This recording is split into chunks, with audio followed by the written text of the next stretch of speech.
Hello, everyone, and welcome to an evening with Just Go With It. This is where we lounge by the fire and discuss films. A little bit different setting than usual. Usually we're in a... This is not going to be the usual setting. We're in a 2012 Elantra. But today we are sitting by the fire in our wonderful abode and discussing film. The cinematic masterpiece known as Spider-Man 3 is on the agenda today. Can I just say, Aunt May, I just want to snuggle her and give her a big hug. She's so adorable. It's not what I was expecting to start with, but I'm happy with it. Aunt May is adorable. Aunt May is adorable. She reminds me of my grandmother, Aww. and it makes me really sad. Aww. It really does, because like I want to talk to her. My grandmother, I know nobody cares about this, but my grandmother loved these movies. She did.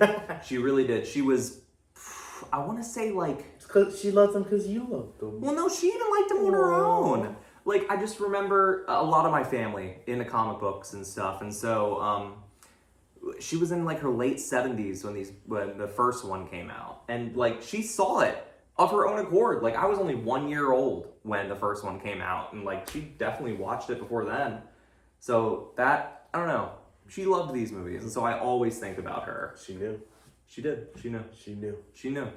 But anyway, we're discussing Spider-Man 3, a movie that is considered the weakest of the trilogy. A movie that's not really highly looked upon by a lot of people. Yeah. I will avidly Still a lot defend better than till the end of my days. I love this movie. I really do. It is 99% nostalgia, but I love this movie. This movie's not as... Here's the thing. I feel like nowadays people were like... I feel like when it first came out, people were saying, oh yeah, this is not as good. It's not as great. It's got problems. I look at some of the movies out today, and I'm like, this is like 50 times better than some of the other like superhero movies that have come out, which we're going to talk about after this. We are. No, I wholeheartedly agree. There is so much in this movie I love. I guess I want to talk. We'll first start, I guess, by talking about returning characters. I know how we talked about Peter and Mary Jane's relationship in the previous one. It was like Mary Jane was a floozy. Man, she was all over the place, and we really were not happy with their relationship.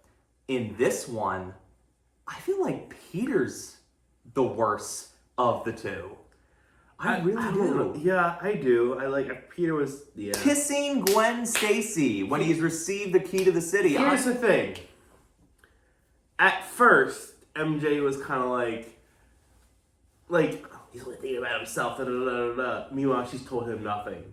Yeah, no, I do agree. I feel like they both could have done better. They both are not like they're bad at communication. Yeah, but you just talked. But Peter does some jerky stuff, man. Okay, but that was. Well, I don't think he had the suit yet. No, he did not have the suit when he kissed Gwen Stacy. Oh my goodness. And did their kiss, man. And then, like, he gets upset when she starts confronting him about it. And it's like, man, come on, Peter. You know better than that. Aunt May and Uncle Ben raised you better than that. Yo, he pulled Gwen into that restaurant where she worked. He did that whole... We're not talking about that yet. That's the whole thing. Part of it. I want to get on that later. Oh my goodness. But I guess another returning character I want to talk about is Harry. I love Harry's arc in this movie. I really do. Like, see, my thing is like, I don't know. It's like we already knew. I don't know. It's like they wasted time with the whole memory loss thing. Well, yeah, that part I'm not talking about like great, but his main central character arc of hating Peter with a passion because he killed his father, and then leading into the end of him teaming up with Spider-Man, because this is really the only time, before No Way Home came out, that we saw him team up with somebody else. Hilarious. I was like, you know what? The guy who actually had his father die teamed up with Spider-Man, but the two like petty people were the ones trying to kill Spider-Man. Yeah. Yeah. It's like, Sandman, he's like, oh, you're like in my way. I'm gonna take you out. And then Eddie Brock is just like, You made me lose my job! Even though he lost his own job. We won't talk about Venom yet. Venom wasn't a thing. It was just Eddie Brock. It wasn't Eddie really Venom. But let's talk about the new characters. Okay. Sandman. Fantastic. I love Sandman. Sandman's so good. Yeah. That scene where right after he first turns in to Sandman and he's like just trying to form himself for the first time and like he tries to grab the locket with his daughter's picture on it. I think I talked to you, but they never, unless I missed it, they never said what the machine was that turned him into that. Well, no, they didn't. Oh yeah, the Sandman machine. The Sandman machine. Like what is this? And then I guess the only other new character really was Eddie Brock, and Topher Grace was gratefully miscast in the role as Eddie Brock. Like Eddie Brock needs to be this big guy, and I know we have Tom Hardy now. Yeah. I even think he needs to be bigger than Tom Hardy. Like Tom Hardy's really stocky. Yeah, but like he needs to be big, be this like menacing force for Spider-Man, and it's like when Topher Grace is probably smaller than Tobey Maguire, like it just doesn't add up. Yeah, and like then we're not there yet, but like the Venom when he was Venom, he just looked like Spider-Man. Yeah. He didn't look like Venom. Yeah. Just Spider-Man with teeth, you know? Yeah. But now, with the Venom movies, we're having the complete opposite. It's like, looks like Venom, but there's nothing to do with Spider-Man. Which is fine. I would say fine. Okay. But in this movie, he isn't like slinging webs and stuff, though. No, I know. But there are a lot of things I love about this movie. The Harry and Peter fight that they have in Harry's apartment, so great. So great. Harry healed really fast. Oh yeah, he did. But look at little Goblin Jr. I was gonna say, cry. I love that line so much, dude. Yo, we were dying laughing. What was it when he was doing the dancing? Yeah. Now we were losing it. It's so great, dude. When he thinks he's so cool and doing his little jazz routine that he's got down, man. It's awesome. It's fantastic. I don't care how cheesy it is. I love every second. He's like talking to Connors on the phone. Like the girl's giving him cookies. Give me some milk, you know. So she's like, yes. I was like, dang. He should have been with Ursula, man. He should have left Mary Jane. He should have wiped her up. Been with Ursula. But yeah, I am an avid defender of this movie. I think it's a great end to the trilogy. I'm so sad they never made a fourth one. Like, yeah, the Andrew Garfield Spider-Man movies are okay. This didn't feel like an end. No, not completely. Pretty much everything is kind of answered. There's no real questions left on the table. They literally introduced aliens and then just like... Well, I don't think they would have done anything with the fourth one with that because Sam Raimi didn't want to even include Venom in this. He didn't want to do Venom. Fair enough.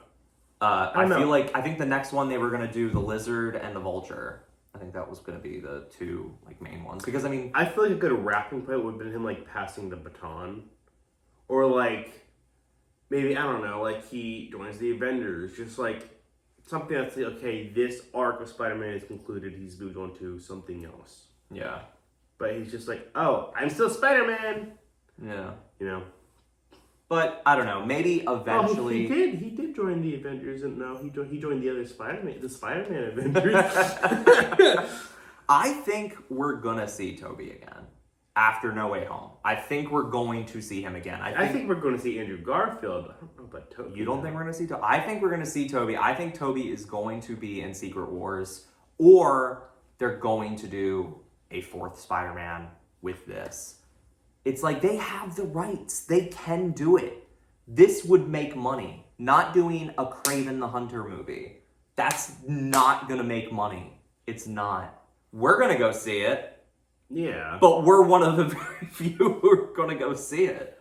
I wouldn't mind seeing him pass the baton to like Miles Morales or something. No, that would be fantastic. That would be so great. But I want to see like... Because like the Tom Holland Spider-Man is still fairly young.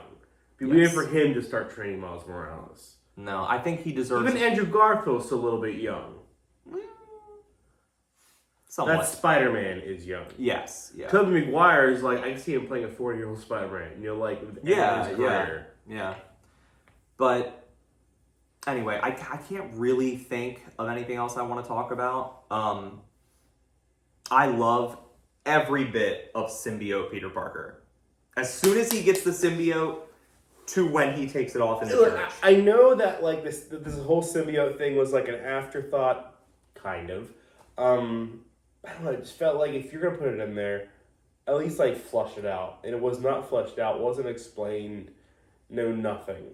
Which I get it, they didn't really want to use it, they kind of had to, but I don't know. I just feel like when I see parts of a movie that aren't actually explained, it just annoys me. I feel like audiences weren't ready for an explanation of the symbiotes. I really don't. Like, all the crap they put in... I know we're about to talk about the new Venom movie, but all the stuff they put in there, I think people are going to have a hard time getting what's going on there. There are so many characters in that movie. Yeah. And Null and stuff like that. I don't even know if Null was in the comics yet when this movie came out. You know? Because he is a newer-ish character. Well, I didn't mean all that. I just meant explaining like, what the symbiote was.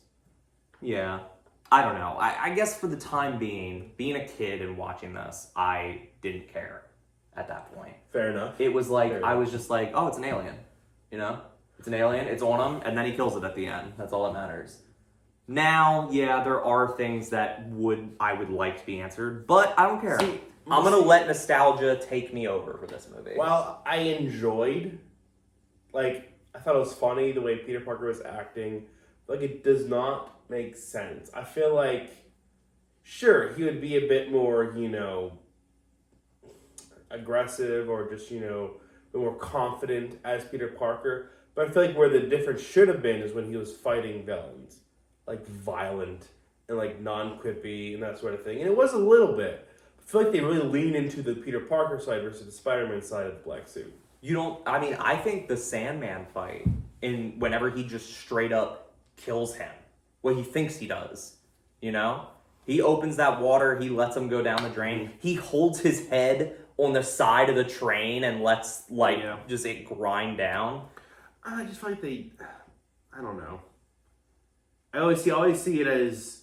the representation of him being corrupted is how he treats the villains.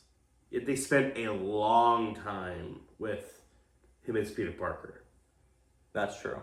That's true. Having little bits here and there, sure, but it was like kind of over the top in some places. You gotta admit. I agree. I love every second of it, though. Yeah, no, it was still great.